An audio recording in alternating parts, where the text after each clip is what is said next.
High কমিশনে ঢুকে জাতির পিতার ছবি নিয়ে অপমান করেছে, এত সাহস কোথা থেকে পায় আমি জিজ্ঞাসা করি।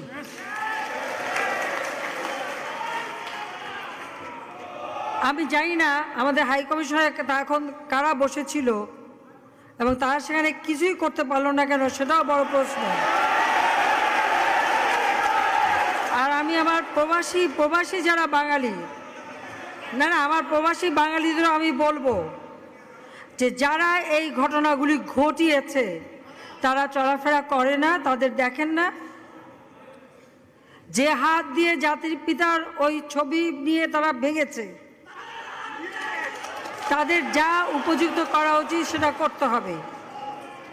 কারণ জাতির পিতার নাম মুছে ফেলার চেষ্টা করা হয়েছিল, তো তারিখ যেহেতু দূরের কথা, ওর বাপ তো চেষ্টা করেছিল এই নাম মুছতে, ওর বাপও চেষ্টা করেছে, মাও চেষ্টা করেছে। তারা কি পেরেছে নাম মুছতে?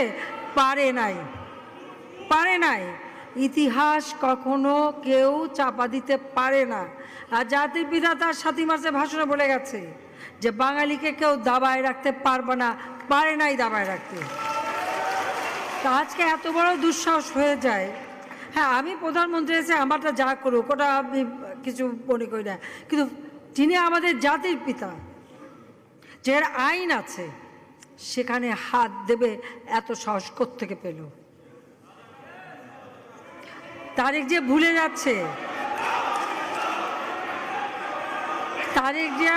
যাচ্ছে যে তার মা দুর্নীতি করে জেলে গেছে। আজকে তার